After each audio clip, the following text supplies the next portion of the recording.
slammed by Alyssa Thomas of the Connecticut Sun. Y'all remember that? She got fouled so hard, they kicked Aaliyah Thomas out the game with a flagrant 2 foul. What did Angel Reese do? Nothing. She didn't get up and try to swing on her. You know why? The reaction was different because of who did it. And there is a lot of history there with Caitlin Clark and Angel Reese.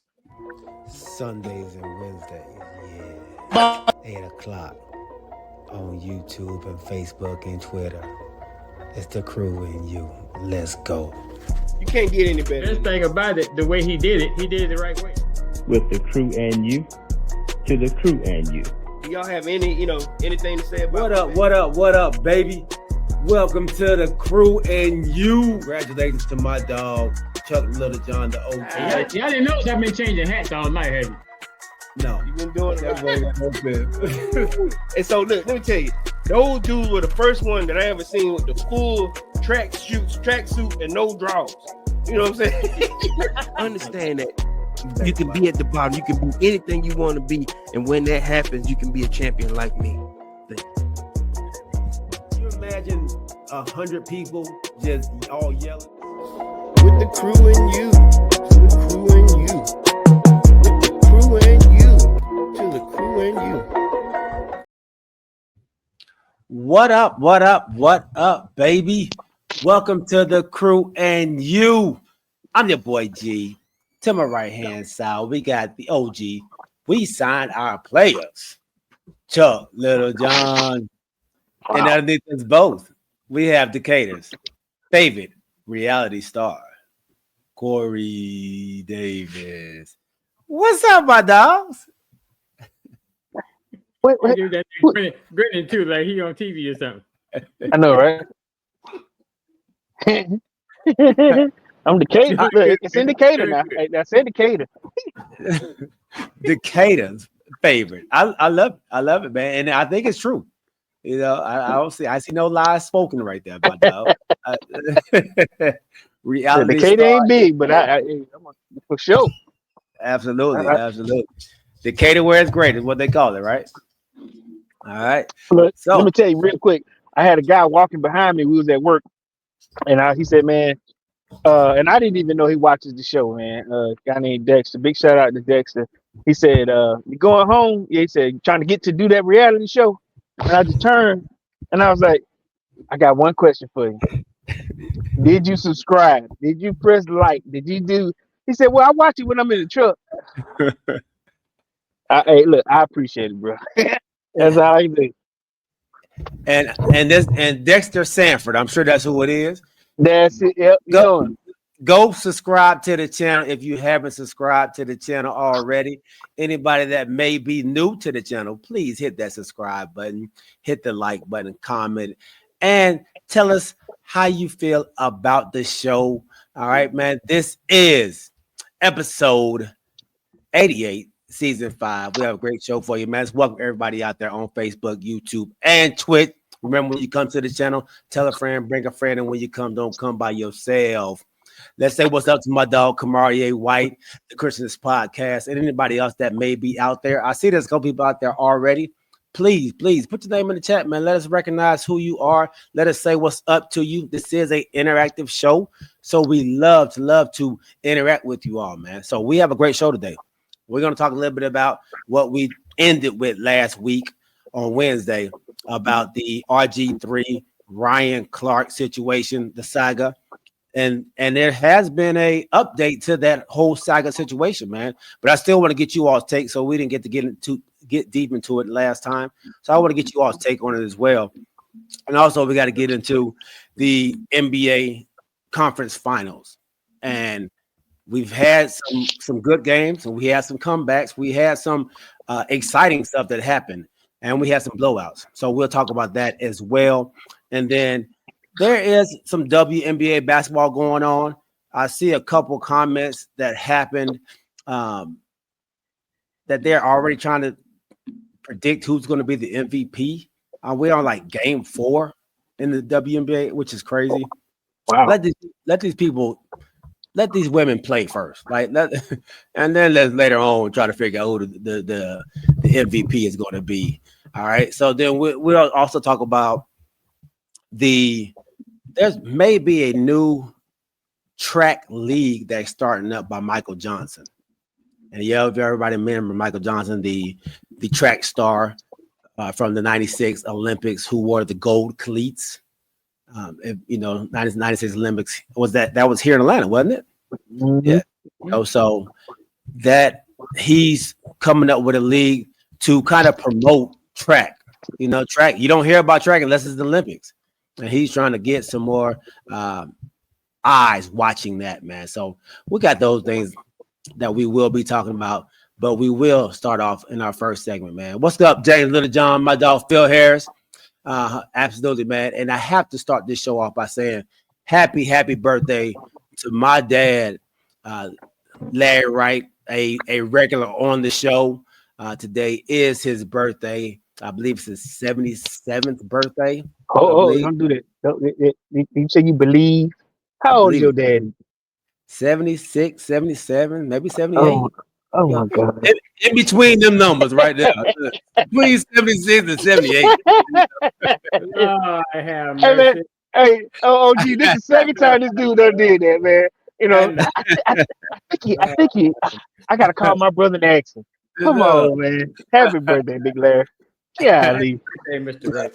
Yeah, look, and then you see how he said between 76 and 77. In between? Yeah, 78, 76 and 78. It's one of them, man. It's one of them. Mercy. He is. What is that? The OG finna tell you how old your dad is. My daddy is. Let's see. What you looking up, OG? Looking up on where I look for everything about somebody. Wikipedia. Facebook. He Google it. Facebook. Okay. Hey, I was gonna Facebook say- tells it all. I gotta make sure I Facebook got the right. Okay, I got the right Mr. Right. So this Okay. Mr. Wright was born in 1950. 1950. So it's 75? Okay. Yeah. Wow. You said 77, 78. Oh my. Happy 75th birthday, Pop. Happy 75th birthday. Oh, he gave him some extra years. And then he said between 76, 78. Wow. Okay. Happy So birthday, that nigga. means Pop had me when I was when he was 25, I believe. That man starting to do some math now. Okay. Yeah, there we go. Mickey George says happy birthday, Mr. Wright. Ryder John says happy birthday, Pop. All right, man. My people, I'm still in these streets. James Little John, man. All right, for our first segment, man, let's give our wonderful sponsor, none other than Cooking Dad Drink Reviews, a big shout out. Everybody drink responsible. You won't want to take the opinion of a stranger. That type of advice is just not for you, because you're at that time of the day where you don't want to waste your money, and your plan is to throw back a shot or two. You're not necessarily an alcohol person, and picking out a brand is fairly new. If you want something to go with your burger, possibly a steak, then check out Cooking Dad's Drink Reviews. Remember, drink responsibly and click that subscribe too, and go with the one the crew and you trust. Cooking Dad's Drink Reviews. Thank you once again, Cooking Dad Drink Reviews, for being a wonderful sponsor of our very first segment. All right, man, let's go ahead and get into our first segment. And this is a hot topic. It's kind of made a turn from what it was before, but let's see if I want to get you all's take on it, man. I'm going to play a little clip from the Pivot and from RG3's podcast with his wife. Let's go.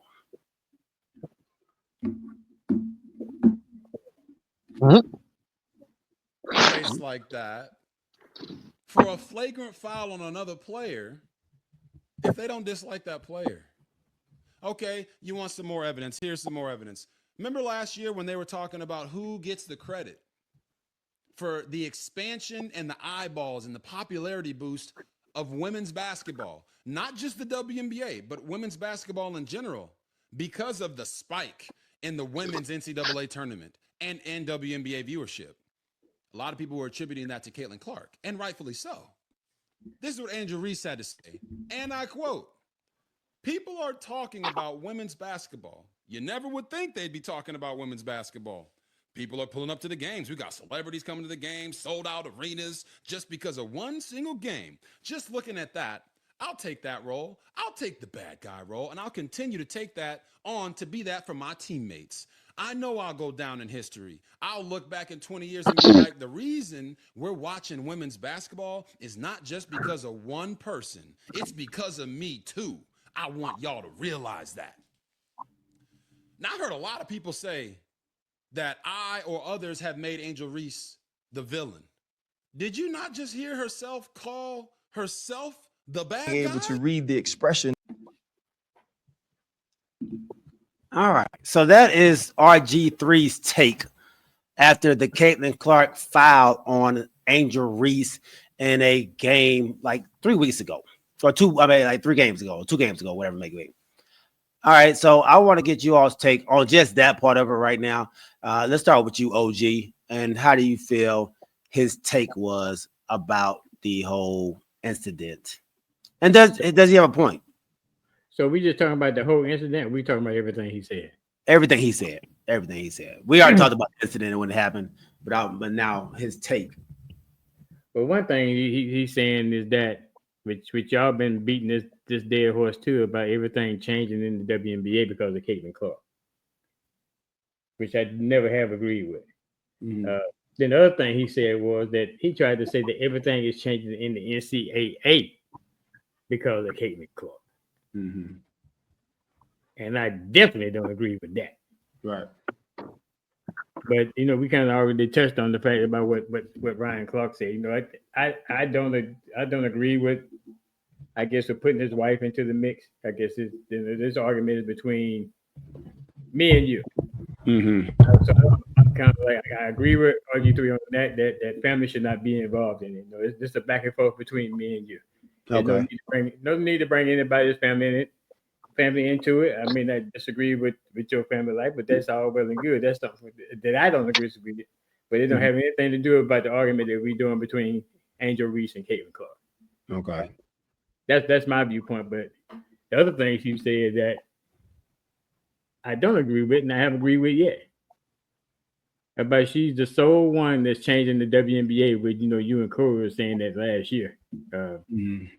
But there were people there before her that kept this league going. So, she brings some insight to the league, and she may bring some attendees to the league. Some of them, there's some of the ones that Kanisha pointed out a couple of weeks ago that may be saying some of these derogatory statements too. Mm-hmm. So you get the good with the bad, and that those derogatory statements are definitely bad. And I hope the WNBA do something about that. But my take is I don't agree with what he's saying as far as her being the shining star for the NCAA and the WNBA. Okay. So you kind of, you're just saying like, well, there's more to it than just Caitlin Clark. Caitlin Clark is, she's a major star in the league, but she's not the only person in the league that make this league grow. And I understand that. Corey, on RG's statement about this, how he portrayed her, Angel Reese, and her speaking and all. How did you feel about that whole thing? Say that again. What was the question? He was portraying her when he was doing his monologue of how. Oh, yeah. So that came out last year with the whole movement. So I stand on the fact that not that I'm disagreeing with what OG saying, because he like I said, we disagreed with this for the past year. What I'm saying, when it comes to Caitlin Clark, it brought out a lot more sponsors, a lot more recognition. Like I said, though, you're right. There have been women that's been there paving the way for a long time, and they have yet to get their just dues. And I think that's one of the main reasons that Cheryl Swoops has had the biggest chip on her shoulder when it came to Caitlin Clark. But what it did was, though she's given homage to those players that's been here, if we're just speaking candidly in here on the truthfulness level, it gave white people a reason to put their money where their mouth is, and that's what they rather put their money on Caitlin Clark because of her skin color. The fact that one of the reasons that I like the way Caitlin Clark has handled it is because she doesn't just leave him out. She doesn't just take the ball and run with it. She does give them props. To go back to the RG3 situation and what Ryan Clark was saying, RG3, you're right. He's chosen a line, and that line is, and we all know it's white women, right? And what Ryan was saying was he didn't understand the plight of the black female athlete. So how can he speak on this when he goes home at night and he talks to a white woman about these situations and not a sister?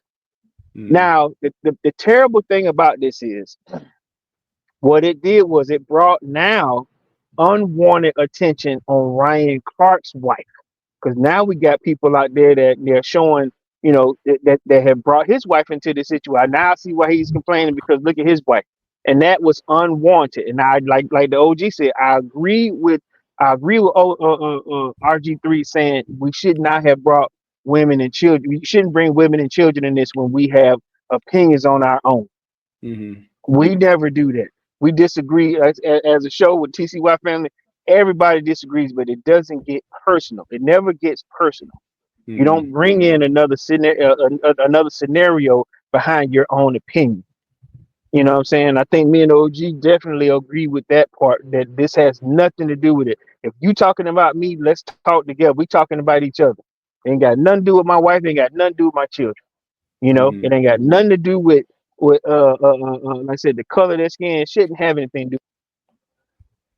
Man. But with that being said, like I said, RC's statement ends up bringing the women in this. Because if you look at TikTok, Facebook, now you got the masses of comparing women when that's not fair. They're doing the same thing with Caitlin and Angel Reese. It's not fair. These are two different players. These are two different atmospheres on social media, all of that. But nevertheless, they are tied together. But I will stand on this, and I will say this here. And I said it before, and I think I got some small flack from my sister Crystal. All I'm saying is I did not want Angel to become a victim, to become the bad guy. I don't want her to be the bad guy. I don't want her to lose the bad. But I don't want her to get frustrated with the two situations. They're two different type players. They're in two different type atmospheres. I don't want Angel Reese attacked on the court by people in Indiana. Nowhere. But they are significantly tied together. And now you got two analysts who are now, beefing with each other because of how one person lives, and then the other person on how he sees how that person lives. And like I said, on both ends of the spectrum, it's unfair. And I think it was something that's kind of boiled over from the time where they have worked together. Now I'm referring to RG3 and Ryan Clark. And it seems like from some statements that has come out now that they really didn't work, bond with each other while they work together. And I think the statements that RG3 has come out and said, Ryan has attacked that or jumped on that because of what he knows about him already. So those statements that he did make were probably something that was preemptive, something that he's already thought already. And so when it happened, he was like, there it goes. This is what you've always been, this person. And it kind of boiled over and brought his wife into it, which shouldn't have. And he has come out and apologized for bringing his wife into it. But at the same time, he stands on what he said. And I'm gonna try to play the rest of that clip right now. Let's see if we can take it on here. Their character, know their perspective, but he does understand hate, because I think of Caitlin Clark's rise and ascension into stardom. Now, when you look at it, I think A'ja Wilson is the face of the league. A'ja Wilson is the best player in the league. Caitlin Clark is the most important player in the WNBA. And a ton of her fandom has come along with some racial bias or some racial pieces to why people love her so much. And so now, if you're RG3, when is the last time within your household?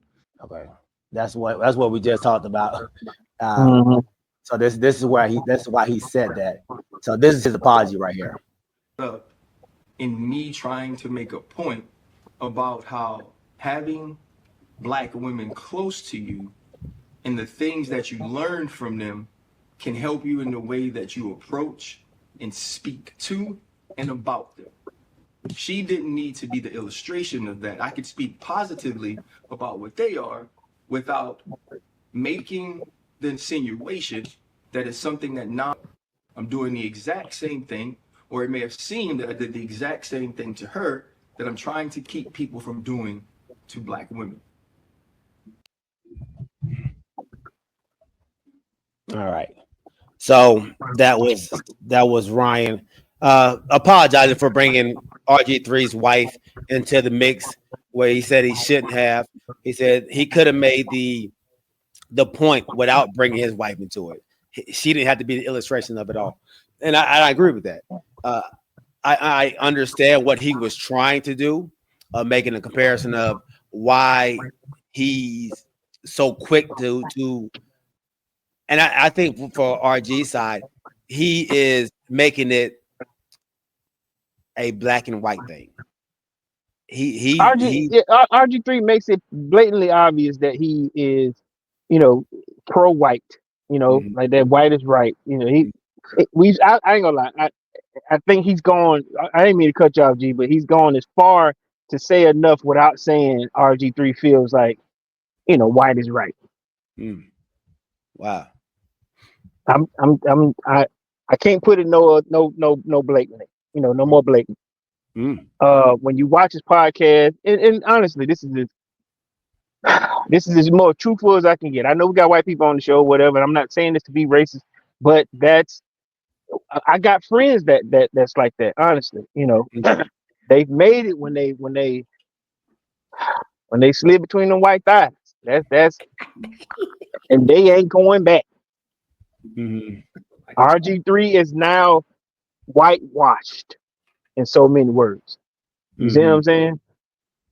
And the reason, like I said, this is what this is, and that's what Ryan Clark was alluding to without saying it, because they're both on national TV. He's on a Pivot podcast, and then he's on ESPN. He can't go that far without saying it. All he said was he doesn't understand. He lays down with a person of other color every night, and you're right. But this is it, man. This is it. Yeah, and I hate that it's come to this, where it's not honestly, it's not about the sport. It's not about the talent anymore. It's about the color of their skin. And I really hate that part of it, because we're taking regular basketball plays and turning it into a racial plight now. And that's what I don't like. And I think that's what RG3 jumped on when that happened. He made it she hates her type thing, instead of, look, man, this is my rival. They've both come out and said we don't dislike each other, but they are, like you said, Corey, they are stuck together, from here on out, because of what they did, what they were in college. So it's kind of like Magic and Bird. They were stuck together the whole time they played. So right. I think this is something similar to that, but they made it, the media, has made it into a black and a white thing, which is not what sports is supposed to be about. And now we're caught in that cycle of trying to defend one person or the other, which is a problem and had to be fixed. And I think it starts with sports media, and I think we're part of that sports media, the barbershop talk that we do. But I think for the mainstream people, it definitely starts with them, and they have to fix that at some point. Go ahead, Corey. The how me and OG look at this. Ryan said something that's important. Can y'all hear me? Yeah, you was breaking up at first, but I can hear you now. Okay. My bad. Okay, there we go.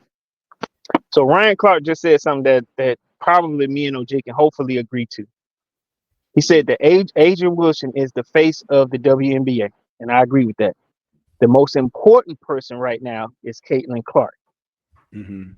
and I think that statement may be that there's some truth to that because Asia Wilson has had to fight and claw a lot harder to get to where she is now to be the face of the league versus Caitlin. Caitlin is a bona fide star. She is a good player right now. Same way with Angel Reese.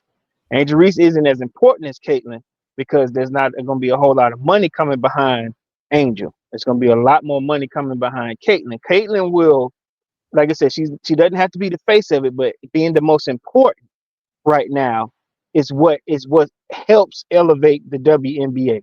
Asia Wilson will need that help. Her game is not going to speak by itself, but at the same time, it does elevate. Because like I said, my wife was trying to get some of the shoes. It was sold out in 15 minutes. Her game speaks for itself. But there is a lot of money that won't follow her. You need a catalyst. You need somebody else there to justify why are you bringing this money to this person. You know, it helps the other people to dish the money out other ways too.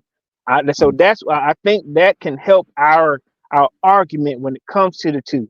You know, Asia can't be stopped. Asia can, she can't do no wrong. But at the same time, there's a lot of people that, I don't want to invest that way. And most of the time, it's going to be white. As terrible as that sounds, but there's some truth to it. They couldn't wait for Caitlin to get here because it makes a difference when this girl can ball and then she white. Now, I think the misunderstanding came in because I think, and I'm throwing you in there with me now, G. We looking at it from a balling standpoint. The girl can shoot. The girl can hoop. I'm a shooter too when I play. I can hoop. Or I respect the fact that you can shoot, shall I say. And then, now, and I ain't gonna lie to you. Now, I've been getting a little frustrated with her lately because I've been seeing LeBron James in her with all this flopping. Stop that. If you listen to Caitlin, stop the flopping. But I'm just being truthful. White folks did not, the ones with money. Let me change that. I ain't gonna say white folks. Let's say the ones with money didn't wanna early enough put their money into the WNBA because they saw in Caitlin. This is where I want to put my money. That's why she's important. But I'm glad that she's humble enough to say, listen, there's been some stars that came before me that were great that they should have. And she's going to try to help that cause along. She's not just taking the ball and running with it. So that's why, I like that statement that Ryan Clark said. Yeah. Because Caitlin she's a basketball player. Sure. She just happened to be white, but she's a heck of a basketball player, and she doesn't see it as a black and white thing, like you said, the people that are now following her. Some of the people that are now following her. Now, let's not lump everybody into that same. Now that white people is all that's not true. There are some that was already supporting the yeah. But it is they have brought in a lot more, I want to say, racist fans. I guess when I say that, like United Airlines wouldn't have gave them the airline deal until Caitlin Clark. Like I said, they could have given it to them 5 years ago. You know what I mean? Yeah. They should have. You know what I mean? Yeah. Like I said, even Delta Airlines, and you got the dream here. They should have been flying Delta 10 years ago. That's a good point. Good point. Yeah, and Delta is the hub here. They should have been, and they didn't. Yeah, and that's a problem that I think is not just in basketball. That's a problem, just in America. I think we're still trying to get past a lot of those issues that we have, man. So I think great first segment conversation, fellas. Great first segment. So go ahead, OG. So I understand what y'all saying. And we say we're not trying to make it a black and white. But everything Corey is saying is making it black and white. Yeah. So my question is, if it's black and white and Caitlin Clark is so important to the WNBA, that means that any other future black stars that come in won't be as important.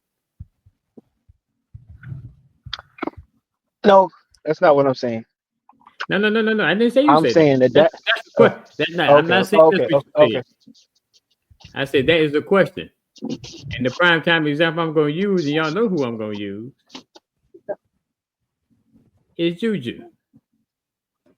So I want to see what kind of hype it's going to be when Juju comes into the league, or any other stars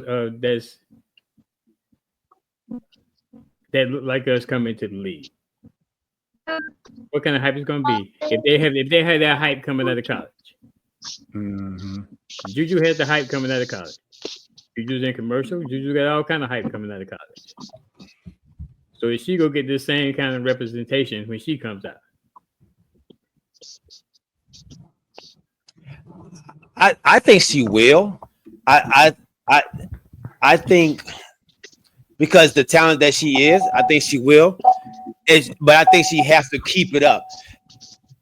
And what I mean by that, after the injury, she has to come out and play like Paige Buchers did in her, after her ACL tear. I think she has to come out and do the same thing. The one good thing about Caitlin Clark, she never had a major injury. So the ball kept rolling. Like her popularity kept getting bigger and bigger and bigger and bigger because she didn't fall off. Like she didn't have an injury that took her out for a certain amount of time. And I think with Juju, her ball was rolling, and now she has that injury. She has to come back and get back on in that ball and have that ball continue to roll.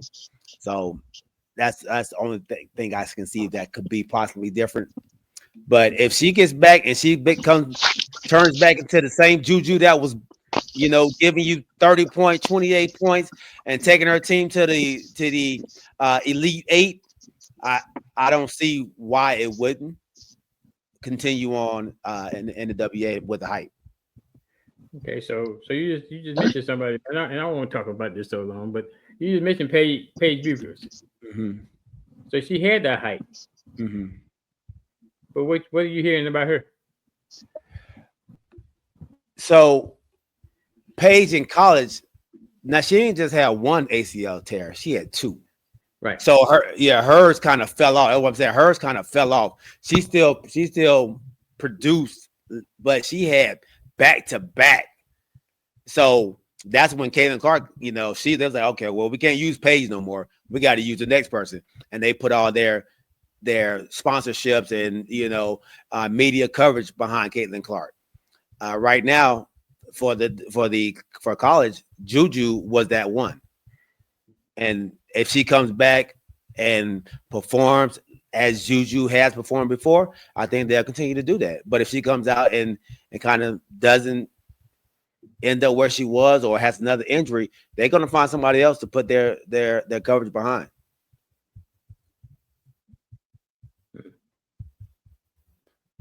Unfortunately. Yeah. So I'm waiting on that moment when she comes back and she gonna be that dog again. Yeah.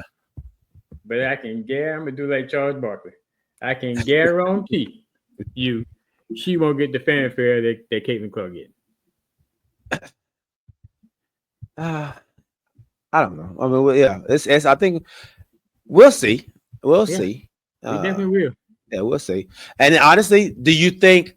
And I know we gotta get off this topic. Do you think that she needs a rival? Because normally rivals bring that constant viewership when you have somebody that you're going to go at all the time. Does she need a rival? Angel Reese and Caitlin Clark both had a rival each other. So do you think that she may need a rival?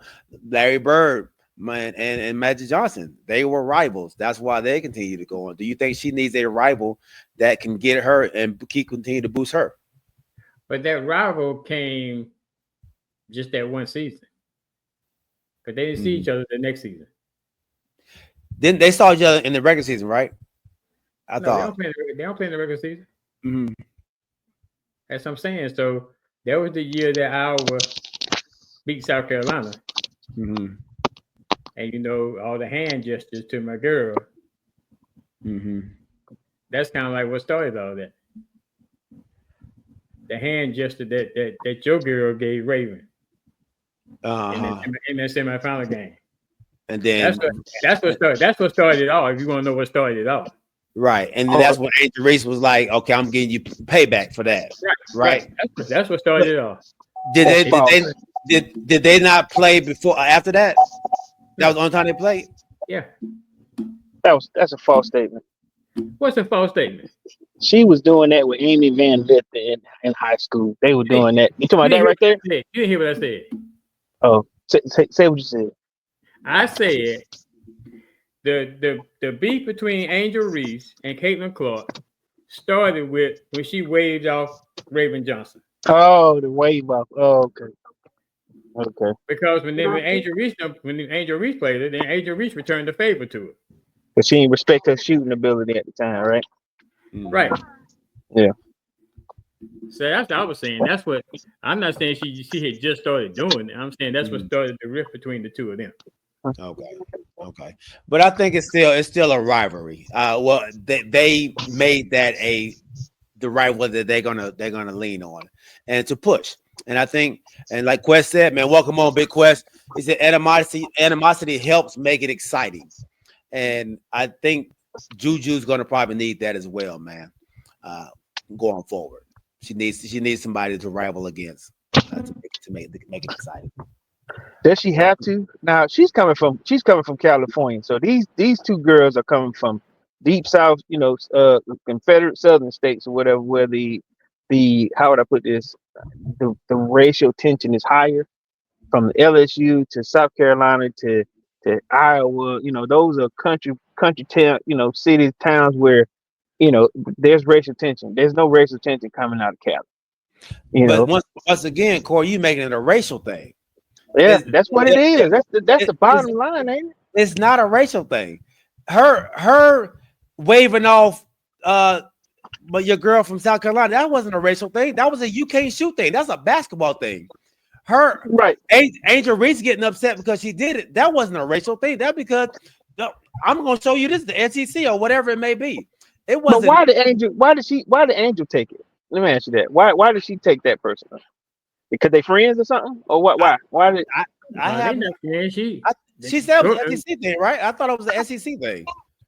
I think it's an SEC thing, but I think it's too what Corey's saying too. I think they're saying it's SEC, but I think there's some racial undertones, right? Yeah.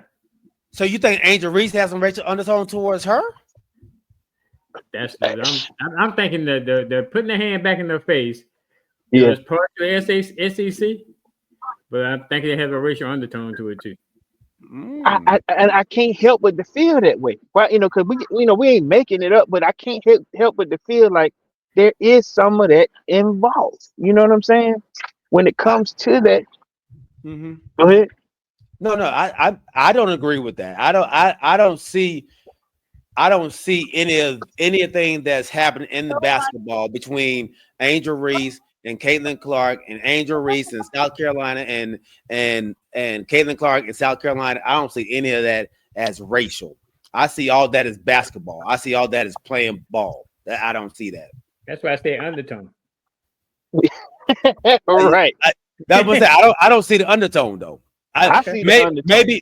Maybe, and I thought we were talking about the fans had the undertone, not the players. I never felt the players had the undertone, but y'all are now saying that it's the players that had the undertone.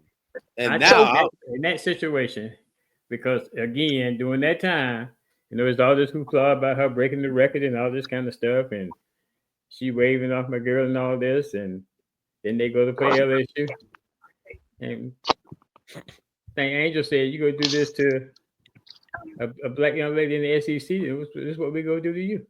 Man, wow. Or go back just real quick. Go back to last year.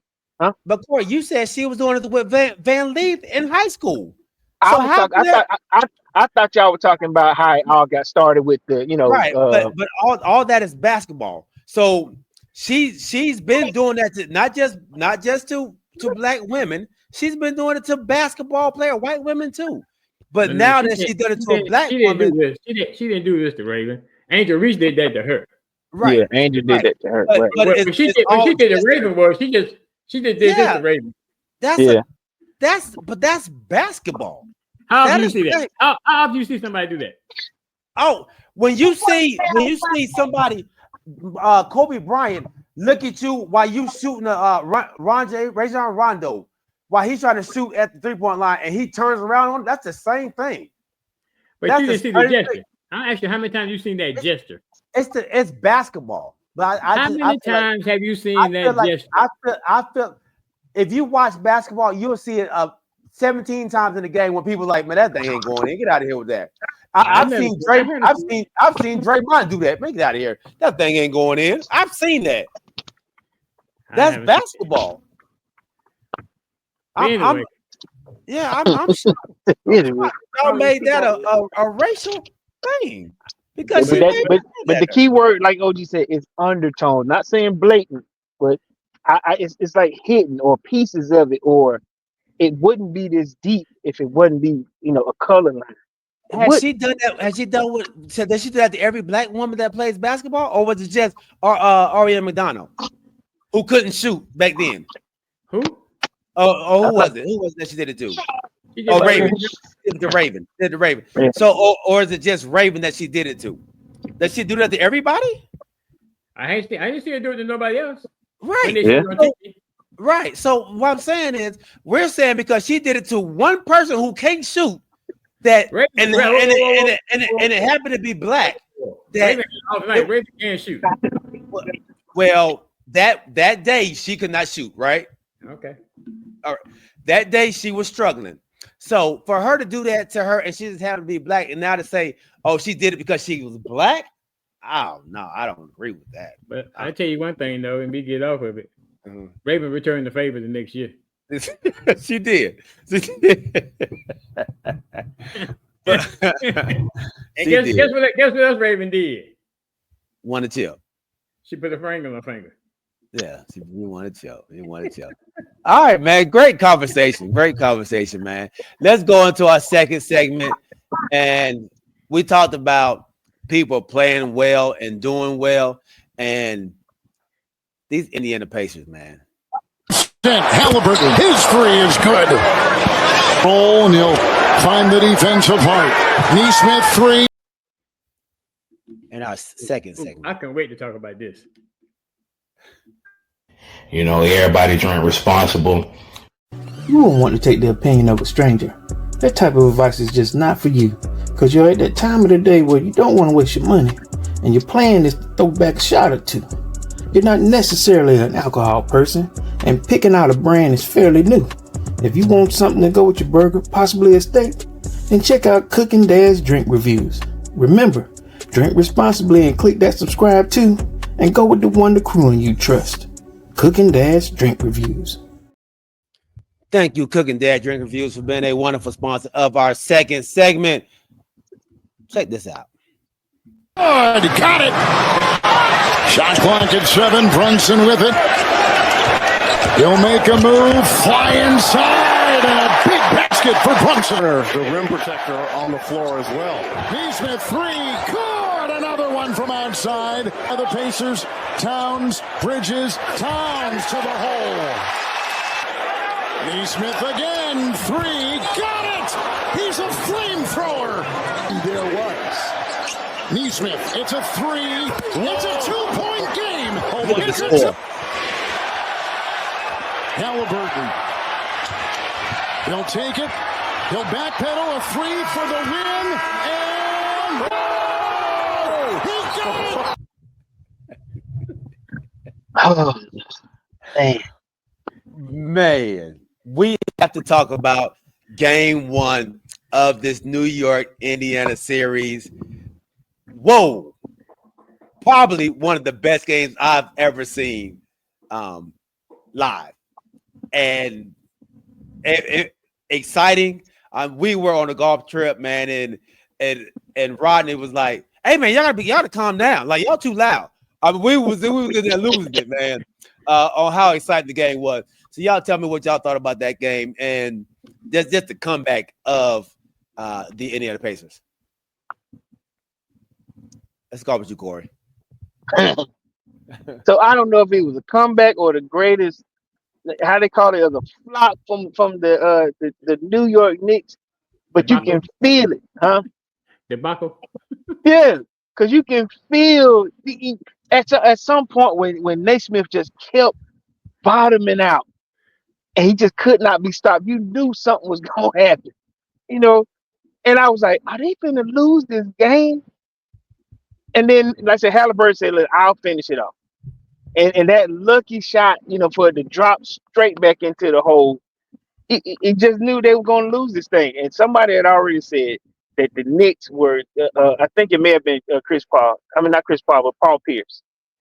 He said they're flop artists. They're going to lose this thing. And that's what we've been watching. Ooh. OG. I'm gonna start out by saying I told you so. I said on this podcast, I told y'all Indiana's gonna win game 1. Indiana's gonna win the series.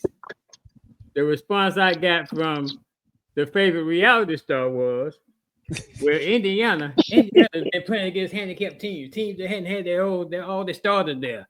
They just been lucky. Well, if I'm correct, the Knicks got all their starters. And now they got on 2-0 and fighting for their life. Have these 2 wins been lucky though? Or I don't know if it's, but okay, Naismith, yes. The 15 threes, goodness gracious. Nobody thought that. And they were up. They were up by like 14 points. But my thing is, Corey, if you see this guy draining these threes, why you gonna leave him? Why you gonna leave him? I know. That's what I'm saying. Choke. You allowed it, dude. Then after a while, you just couldn't stop him anyway. But you talk about flopping. Now I'm gonna tell y'all something. Y'all want to talk about people doing some flopping. Jalen Brunson. I just noticed this. Anytime that dude go in, you don't even have to be touching him. He go. Like somebody doesn't hit him upside his head and he can't stand his balance or something like that. That dude, man. Y'all talking about LeBron? I've been talking about Jalen for a minute, man. I'm here to tell you, but I'm noticing it by sitting here just watching these games back to back. I mean, watching all these games that he got some flopping in him too now. Oh yeah. He's just like Shy. Yeah. Okay, I'm saying this before we get on to that series. I mean, I don't want to cut you off, but I seen what you're talking about, G, where he grabs you and then falls with you. I'm talking about shot. It's a I'm driving to the hole, but I'm pulling you with me just in case I can't get the shot off, so I can flop. Jalen Brunson does the same thing. Yeah, it's the same thing he does. He runs into you and then falls down, and then I feel like that's cheating the game. I hate.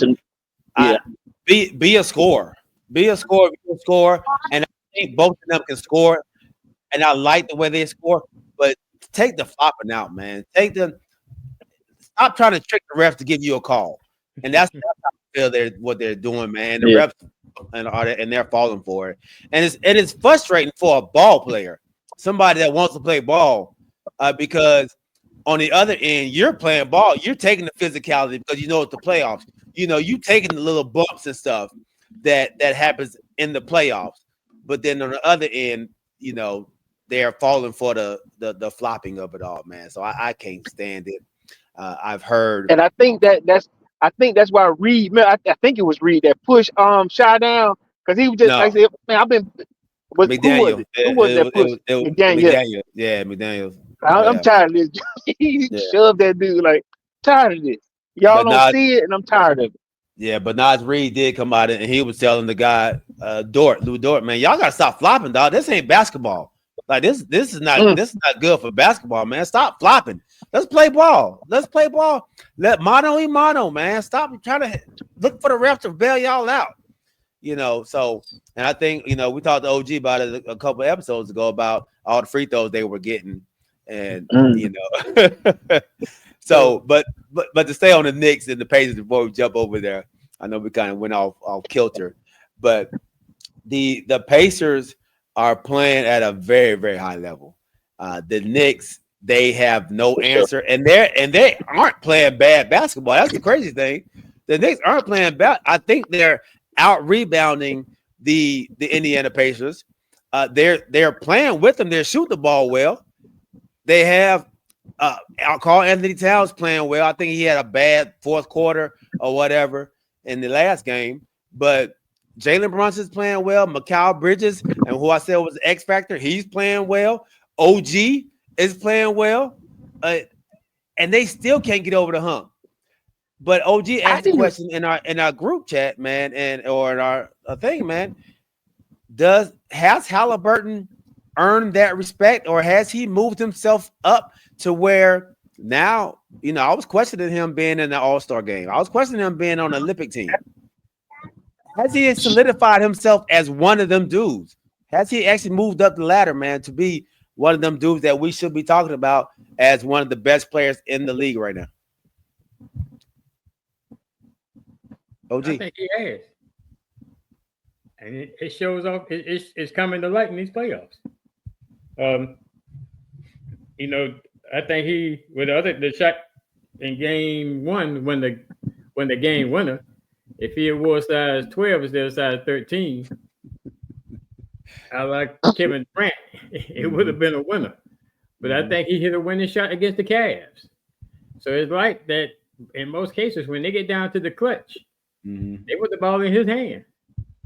He's the man that's going to take that shot.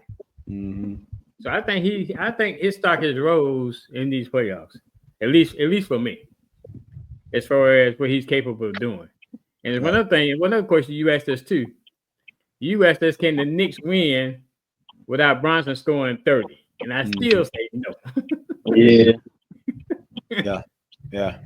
If he don't, he's scoring 30 and 40, and they losing. But if he didn't, they'd be in real deep trouble. Yeah, absolutely. Corey, do you feel the same way, man? That has this man earned his stripes? In the playoffs is where you earn that respect. Is where you earn that all-star, superstar status. Has he moved up in that category for you? So you know what? Somebody said this. With this statement that y'all making, somebody said that he was already that dude. That's why he got put on the Olympic team. He's in a small market where he's not seen, but he was voted on by his peers and by these coaches on that Olympic squad for a reason. Now he didn't get playing time; he should have got more burn, but you had him there as an extra shot in the chamber just in case. But what I'm saying, they said, but he was always that dude, or at least he's been that dude. Now it's like I guess we always go with that superstar status versus star status, type deal, but. They said that he was always the man. We just fell, short of us paying attention to it. Or do you think him kind of being slighted at the Olympics kind of pushed him to this point? All right, I'm gonna show you all. You ain't gonna give me no playing time. I'm supposed to be just happy to be there. I'll show you. Do you think that may have played a point? It probably could have, because you see what happened with what's the name with the Celtics? He ended up getting a championship afterwards because he didn't get the playing time that he got it before. He got it before. Was it before or after? Yeah, it was before. Before, okay, my bad, man. But like I said, you never know what can transpire, what can get you to to be the player that nobody sees. You know what I mean? But I'm slowly becoming more and more of a believer, that he's like the OG was saying, this could be a rivalry, and or this is the second coming of a la Reggie Miller time, Oh, yeah. I don't know, but it's already a rivalry. Oh yeah. But I'm starting to respect him having this, the ball in his hands. With 3-4 seconds left to go. Yeah, he's changed me. I know I've been one who hey man, he all right, he a decent player, man, but all-star over Trey, and this man has shown me, man, his leadership, his willingness to hit the big shot, like OG said. This man has no fear, and he has a little dog in him. It's a quiet dog, but he got a little dog in him, man. He ain't gonna do a whole lot of barking, but he Reggie Millerish, I guess. He ain't gonna talk to the player, but he gonna talk to the fans. So I see it, man. I like it. It's exciting. I think Quest had put it early in the chat, man.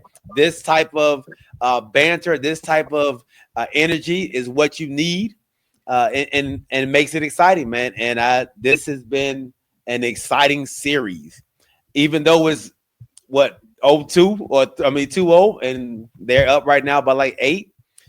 It's still been an exciting series because of the rivalry and because of the animosity.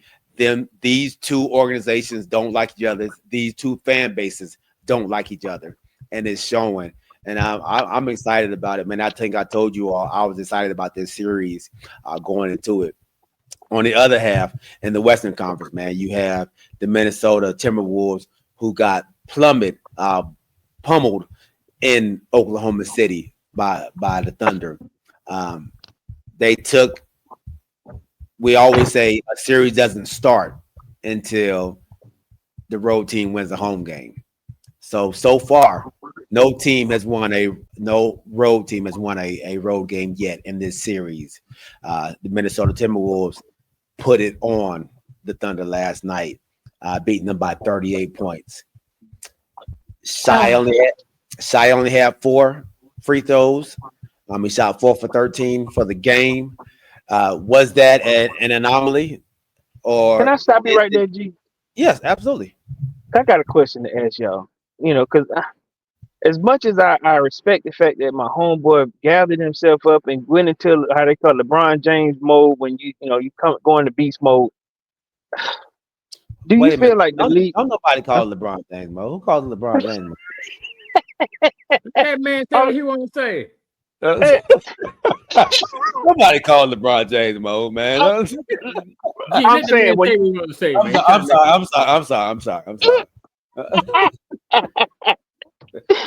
I'm saying LeBron James mode. Remember how he did all like Game 5 when they played the Celtics when he was at the Heat. He kept that face on. But my question to you both is the league rigged? Because it's like all of a sudden Shai can't get a basket. All of a sudden the Oklahoma City Thunder can't get a rebound. They just can't. All the stuff they have been doing 2 games in a row when they just couldn't be stopped. Like you just said, mollywhopping, pummeling this team. Now all of a sudden it's like they're a regular team. I look at it in ways of, hey, listen, y'all just can't beat this team up. We need at least 5 games out of y'all, of this series. Is the league fixed when you see that happen? When a team get pummeled, mollywhopped 2 games in a row, then all of a sudden they just can't find a basket. What do y'all feel about that? Because that's how I felt yesterday. As much as I wanted, the Wolves to take one, but it just didn't make sense. Am I seeing this wrong? Go ahead, go OG. I guess it could be a combination of the two, because I know Minnesota should have felt like, this is win or die. You go down 3-0. It's over. Then it's over. Mm-hmm. So I think they came out at home with that mentality that we are not going down 3-0. Okay. We're not finna get beat in game 3 on our home court and go down 3-0. So I think they just came out with a different kind of mentality. And your boy, what's his name? He came from the Knicks. Can't never remember his name. DiVincenzo? No, number 30 for Randall. Randall. And Randall didn't even play in the fourth quarter, game 2. Mm-hmm. So they saying that didn't hurt his feelings or nothing like that, but I think he came out, he felt like he had something to prove too. Mm-hmm. Because it was the debacle for him in game 2. Mm-hmm. So I think they just came out with a fire up under, knowing that we cannot go down 3-0. If we go down 3-0, then we liable to get swept. Mm-hmm. So I think that's what it was. I'm not gonna try to take anything away from Minnesota. But I guess to me it's just good defense. Ant-Man went on the tear. Mm-hmm. LeBron, like you like to say. Yeah. He said, "Let that be." Look at G rubbing his head. That's why I said that. He said, no, nobody says that. But yeah, I think I know the league wants the game. The league may want the games to go further. May not want nobody to get swept. But I'm not gonna take anything away from Minnesota. I think they had a chip on their shoulder, a burden they had to win game 3, which is the same thing that the Knicks should have. But their difference is they're not playing at home. So they're not gonna have a home crowd behind them. Just go give them that when they get down, or whatever the case may be, because they're on the road for the next 2 games. So it's a little bit different for them. Yeah, and that's where I stand at. The Minnesota Timberwolves, Oklahoma City did what they're supposed to do. They won their games at home. They took care of home court. Minnesota went home and did the same thing. I don't want to take anything away from them for them doing the same thing that Oklahoma City did. Oklahoma City did at home. That's what they did what they're supposed to do. And I think so. You don't see this having anything to do with the league either. I don't see it. No, I think Minnesota's a good enough team to get them some games. Like this series is going to be a tight series for a reason. Minnesota's not as bad as they have been playing in those 2 games, and I think a lot of it was immaturity. And I say that because they were, if you watch the game, they were doing a lot of arguing with the refs. They were doing a lot of complaining because they weren't allowed to play ball. So they were frustrated. They was playing more frustrated than actually playing ball. They was upset with Shai. Beginning of the game, Shai falls to the ground. He get a call. They throw the ball at him because they're like, man, here we go again. We saw it in game 1 with 11 free throws, and the beginning of the game in game 2, he goes to the ground, and once again, y'all give him a call, man. I'm tired of Ant-Man got a tech right off the jump because he already frustrated. So they played with that same frustration throughout the game. And then OG brought up when McDaniels pushed him to the ground, like this man grabbed my arm and falls to the ground, and he gets the call. Like this is the type of stuff that I'm talking about. So I think they dealt with that. They didn't really have to deal a whole lot with that at home.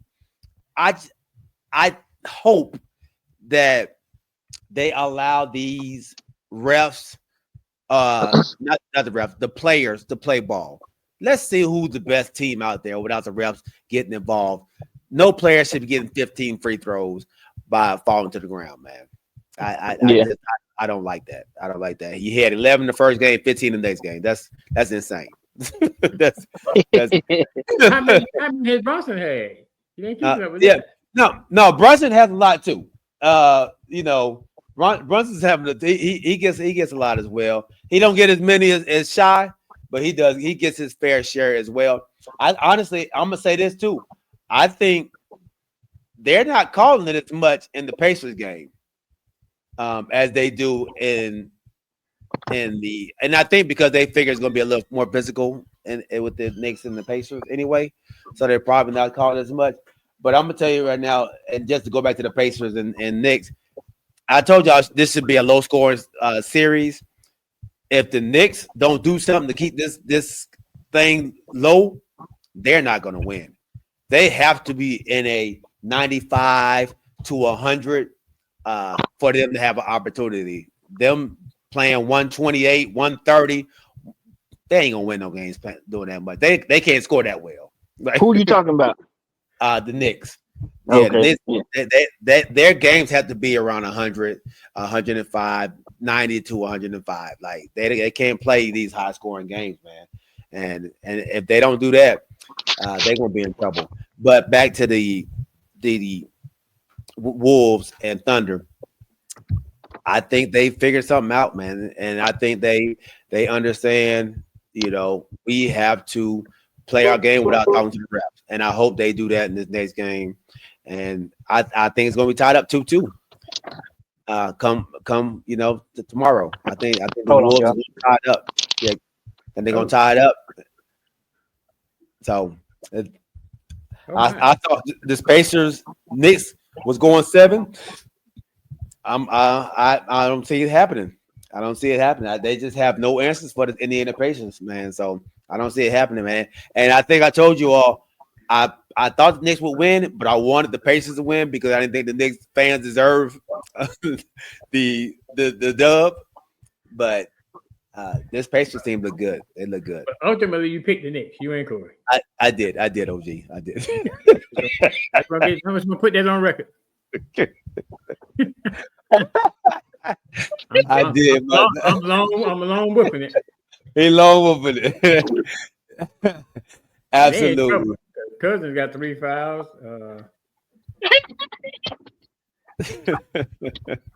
They in foul trouble. Yeah. All right, man. So let's go into our third and final segment with our last 20-something minutes. And I want to talk about track and field. And I guess we can talk WNBA. Let's talk a little WNBA first, OG. Before we get to that. My strange you bring that up because the Aces got mollywopped today. Did they? By who? By the Seattle Storm. By the Storm? Yes, sir. And when I say mollywop, I mean mollywopped. What's it? Oh wow. Okay. What is the Aces record right now? And I know it's early in the season, but we're not used to seeing the Aces come out the box like this. They're 2-2, right? They'll be 2-2 with this loss. 2-2. You got the Liberty, who's 3-0, and you got the Mercury Lynx, who's 4-0. The Mercury Lynx? Who? Yeah. Mercury Lynx? Minnesota Lynx, yes, they are. Okay. But they're talking about this already talking about MVP because you know who they're talking about. Yeah, man. Who are you talking about, G? Caitlin Clark. I ain't hearing that back. I ain't hearing about Caitlin Clark. I heard about it in the piece of Collier. Oh no, I saw they said that she has the highest chance of winning the MVP. Collier or Caitlin? Caitlin at a like -100 or something. I think however the points go for Las Vegas. She has they said she had the best chance of winning it. I was like, man, what's crazy? Like game 3. What are y'all talking game about? 4. You know what's crazy with that statement you just said? Game 4, and just putting her going up against the Dream. We played her so hard. You know, the Dream had played her so well. Let me change that. Not hard. They played her well enough that we kept her under 15 points each game that she played against the Dream. Now they, they split, but what I'm saying is, how can you make that statement in 4 games when just with the 2 games with the Dream alone, we've kept on the 15? Yeah, that's crazy. That's she crazy. Had the ball in her hand against the Liberty to win the game. Right. Yeah. They get the shot off. Yeah. What was the? They said there was a controversial call at the end of the game. Yeah, I saw that play. Yeah. So I'll say this here: it could have went either way. You know what I'm saying? Because it's a reach in. You could have got it as a steal, and then the other one, it could have gone. Let's say if it was in the second quarter, it could have went as a foul. So it could have went both ways. Now what they were saying is, because shooters shoot, and then she tried to, make kind of flop it at the end, and they should have made the call. But like I said, it could have went both ways. Yeah, I think Atlanta Dream are. I want to say 2-2 as well. Yeah, they 2-2. 2-2 as well, and they took they won today against the Sun, Connecticut Sun today, in a big win. So that's a good win for our Atlanta Dream, who are playing much better. I like the direction that the new coaches has us going in, man. So hope we can keep it up. I would like to try to get out there and see a game or 2 for the Dream. Those prices are going up, man. They ain't cheap like they used to be. Right. So, that's them here now. They're actually saying they're 3-2. 3-2. Okay, good. So we played 5 games. All right. They were 2-2 before they beat the Sun today. Today, yeah. So I like it, man. I like what's going on. I still haven't seen the second round pick. I'm the second round, the second pick in the draft yet. I still haven't seen her play yet. She played for the Storm, right? I saw today. You saw her today? How did she do? She played. I mean, did she put it on the Aces? No, it wasn't her that put it on the Aces. It was that young lady that came from France. Oh, the big tall chick. Yeah, Gabby, whatever, played on the France national team. The one. Oh, she played with the Storm. No. Not the one who played in the Olympics. That was balling out. Yeah, with France. Yeah. Oh, the one who after the Olympics they gave her that 10-day contract, and then she ended up making her way on the squad. Right? Is that the one? Yeah, she on the Storm. Yeah. Okay. So she went to work, huh? Yeah. Oh. They beat the Aces 102 to 82. Wow. Ooh, So let's talk there, OG. Is that Kelsey Plum missing Kelsey Plum? Is it that big of a factor, man? Is it bigger than you expected? I think Jewel Lord is holding her own. She had 14 points today. Mm-hmm. I know Kelsey Plum is lighting it up in LA, but she is the person in LA. Yeah. So of course she gonna light it up in LA. But yeah, she well actually I said it was that young lady, but it actually wasn't her. It was I can't pronounce her name. Her sister on ESPN. Boom McQuay. Yeah, she had Nick. Is it Nika? Nika. Yeah, Nika. Yeah. I got a message for you, Corey. Bobby said, "Bring your butt on, man." Anisha Clark that played for the Aces last year, she with the Storm. Oh, okay. Gabby Williams had 12 points, but she hit some clutch shots today. Okay. But yeah, they got a pretty good team. I mean, they play good defense. Young lady you talking about, she had 8 points. In 12 minutes. 12 minutes.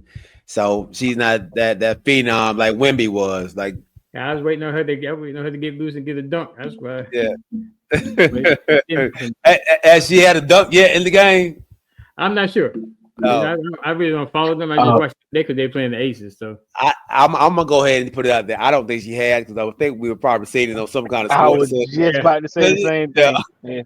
So with all the highlights that we had, in her workout videos, we ain't seen none of that in the WNBA yet. So hopefully it'll come in time, man. But she's still a young player, trying to get her feet wet. 19 years old.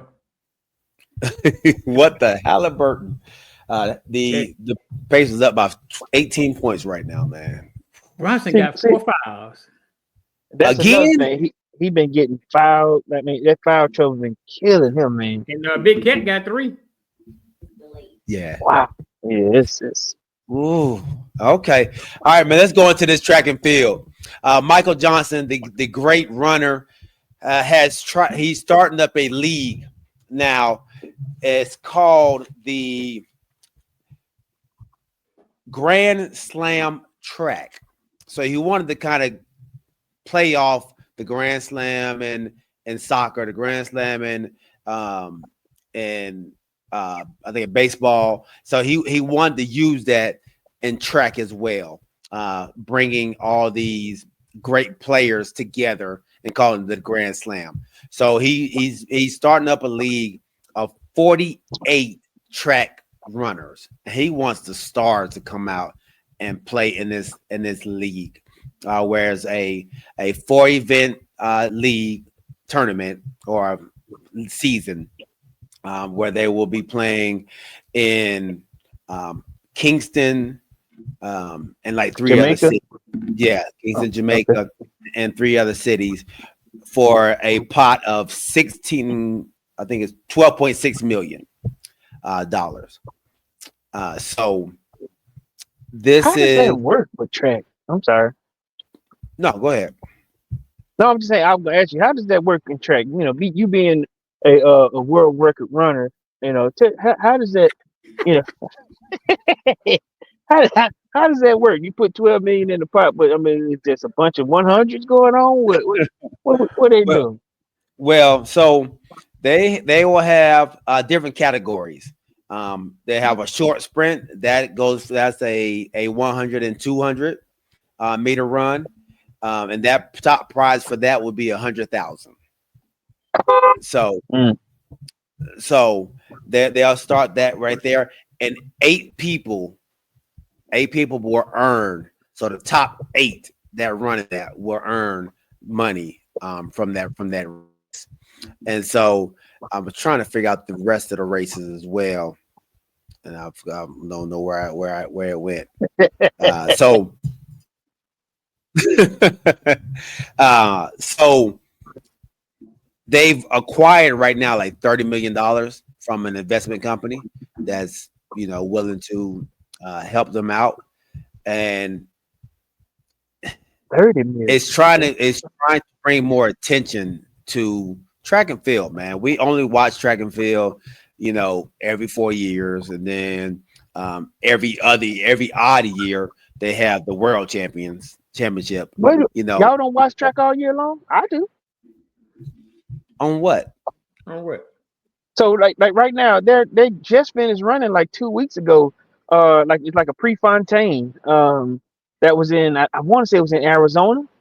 Yeah, like nowadays they got way more meets. You know what I'm saying? Way more track and field that they show on TV. Yeah. So y'all just watch. You just watch the pre-trials and the U.S. Olympic. What do y'all necessarily watch? That's all I knew about. So Yeah. how did you know that was on? Because there's no advertisement. So normally I watch the Prefontaine, or I watch the Pelican relay races. I'll watch all those college guys that are trying to get their notoriety. I watch college track.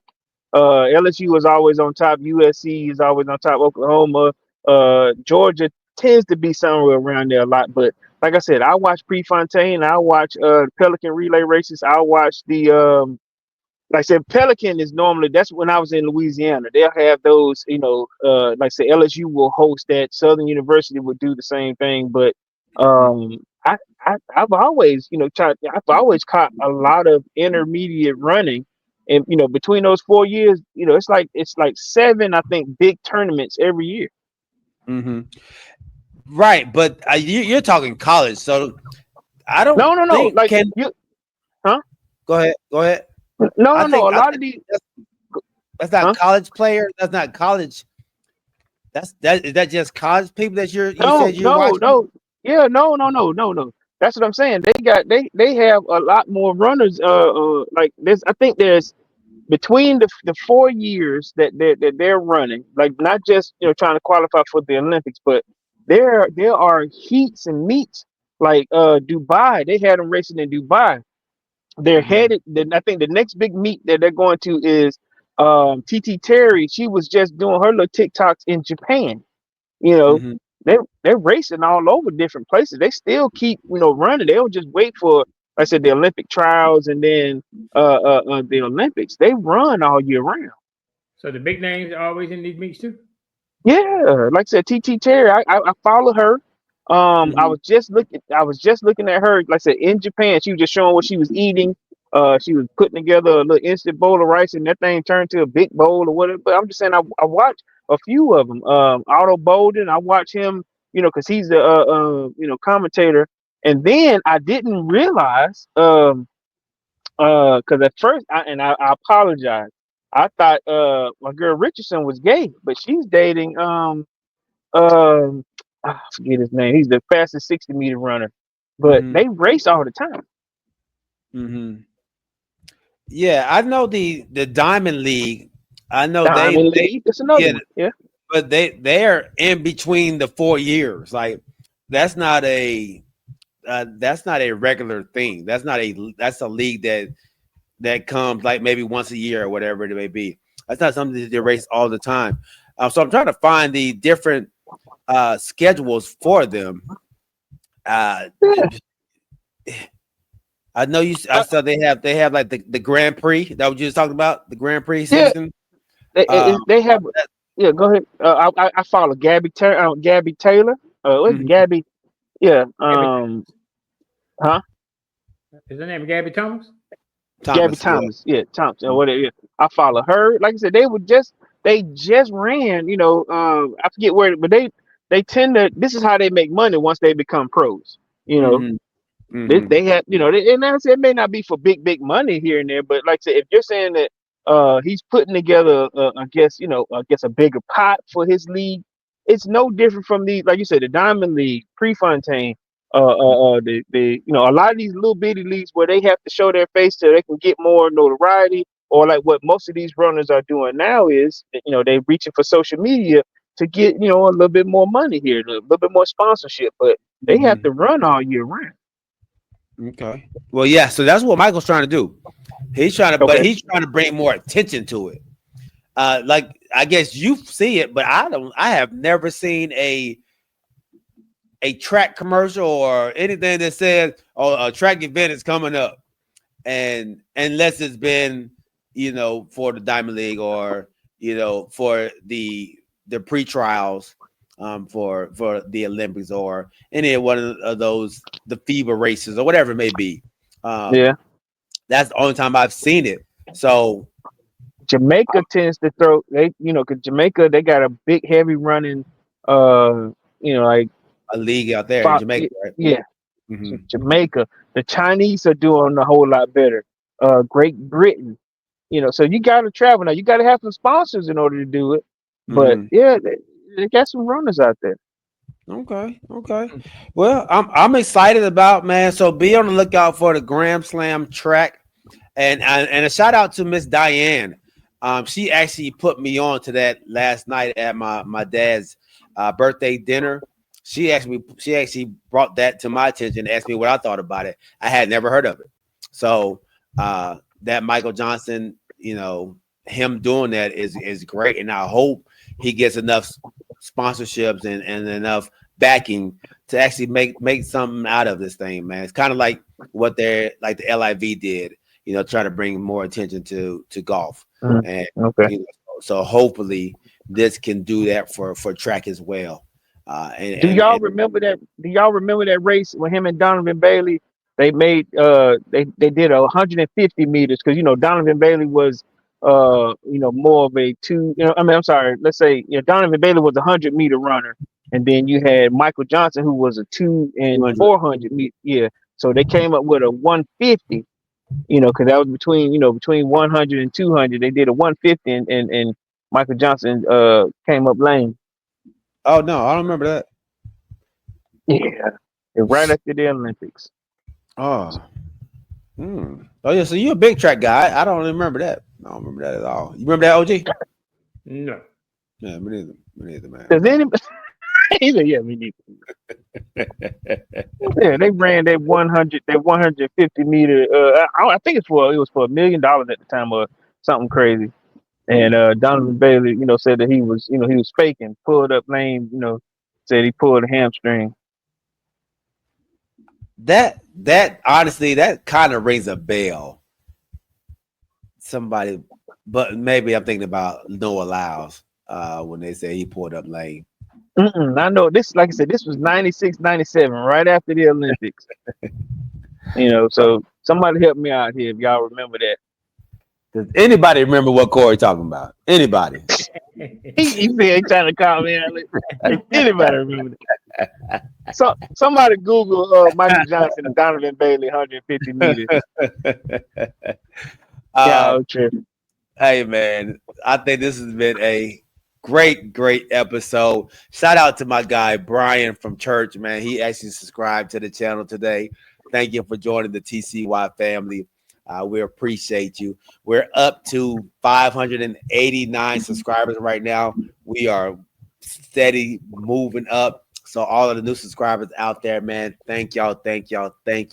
You are greatly appreciated. Remember to tell a friend and bring a friend next time you come, and tell us what you think about the show, man. Make sure you comment in the comment section. Make sure you're liking it as well. Let's get these likes up as well. And then if you want to listen to us after you don't get to see us live, we actually do a It goes live on, not live, but it goes on our Apple Podcasts, Spotify, Google Podcasts as well. You can check us out on those platforms as well on Monday. So please do, man. Make sure y'all go follow us on all our podcast platforms as well. Follow our guy, Kamarie White, the Christmas podcast as well, man. So we appreciate each and every one of y'all rocking with us, man. Episode 89 in the books, baby. Hey, before we finish, we'll Yes. talk about my name on Wednesday because I got some issues I want to address with you. Number one. Number two. Number two. Do you still hear from Justin Hill? I not hear from. I text him like maybe a couple months ago. He playing for the Houston Red. He bowling. He bowling out there. For the Houston Red. Is it Roughnecks? Yeah. Houston Rednecks? Roughnecks. Oh, okay. I saw them today. Because they're playing the DC Defenders. You know, that's my team, DC Defenders. Oh, okay. Yeah, Justin Hall, man. He out there balling, man, for Houston. This I think this is his second year with them. So he's been balling, man. So I've been keeping an eye on him, and his cousin, he definitely lets me know that he's appreciative of the well wishes that we've given him. So absolutely, man. I will try to get him back on too, soon. But we may be getting some other people on, man. I got my guy DK, my dad's friend, man. He said he has some people that has played in the NFL that he can get on the show for us too. So we'll see, man. We might get some new guests coming on soon. So I'm to the lady that do the WNBA. Yeah, man. She's not answering. She's not answering. Okay. I'm about to get on D, man. She I know she probably busy with her son, but she gotta come on. She gotta come on and talk about the NBA. Like my man with what was it? What's the golf hey, look, cap? Yeah. They shouldn't do that to your boy, man. Caleb, Kenny Anderson, they all do your boy like that, man. I don't know why. Hey, Vit from the Vit Cressy from the Hawks and stuff, man. I don't know what's going on with these people, man. Yeah, hey, you know what we have to do? Let's go back to what we do before. Let's go back to the guys that did well on the show before. Let's get Jumpman. What's my man? That's the scout for the Padres. Yes, sir. Give my boy Nick Long on. Yeah, let's get them some good shows, man. Some great shows, man. Great shows. Maybe I can try to get Charlie back on again now that he's the FAMU coach. See if he'll jump on with us too and talk about his new venture. All right, man. Episode 89 in the books, man. Let's get it. Nice.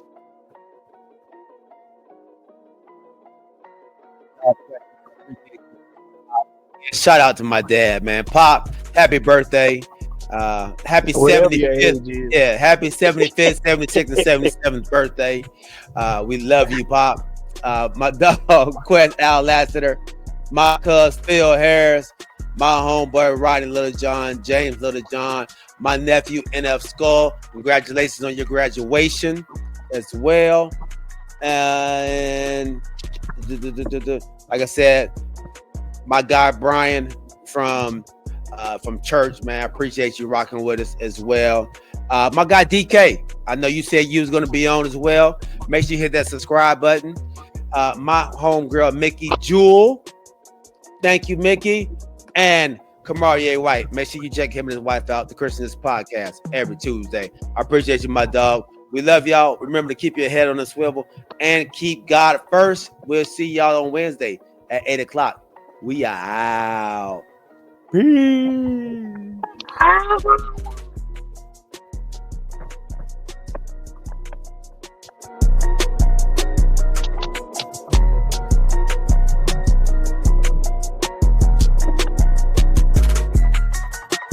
Oh, I did the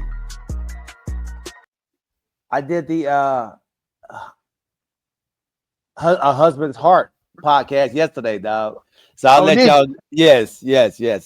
I'll let y'all know when it's coming out, and then I'm gonna have him come on the show, man, so he can talk about it. And OG and Corey, I told him how long you been married, OG, and Corey, how long you been married, man. He said he would love to have you all on if y'all are willing to get on and talk about the husband's heart of, about of relationship, your marriage, and how great it is. And Corey, Ain't but one statement. There's not but one statement to make. What statement is that? Happy wife, happy life. There you go. Hey, look, I asked him about that. I said, "G, can you really see me doing it? How'd you? Oh, first of all, how'd you do? How did you do?" They said I did great. And I think we all would do great because we do a podcast. So they said I was a natural at it. So okay, so I think you would do great on it, man. And I said Corey has a different take on stuff. His sense of humor is a little different than ours, man. So it'll probably be great for your podcast, though. So they said, yeah, man, if you would send them my information, and we would love to have them on. So I think it'd be good. So you went to their studio or you went to their setup? I went to their setup, man. They invited us to the house. It's a great setup. They supply you with your favorite drink. They give you a gift. It's great, man. I got a gift bag. They gave me a shirt and some other things inside of it, man. So it's pretty cool atmosphere. They make you feel comfortable. And I think it's gonna be a great show, man. I can't wait for it to come out. Man. So they don't go live. They do like Crystal did. And they're gonna do like Crystal did, man. I think they said they're gonna start and they're gonna try to start in June. But start maybe even putting the shows out or just giving clips, just get the interest going. So we'll keep y'all updated though. But yeah, no doubt. Yeah, I got two more questions for you, G. Since you did, now was this you and Crystal, or this is a guy, guys giving their perspective on marriage? This is the guy. This is the husband's heart. This is the husband's perspective. Heart. Yeah.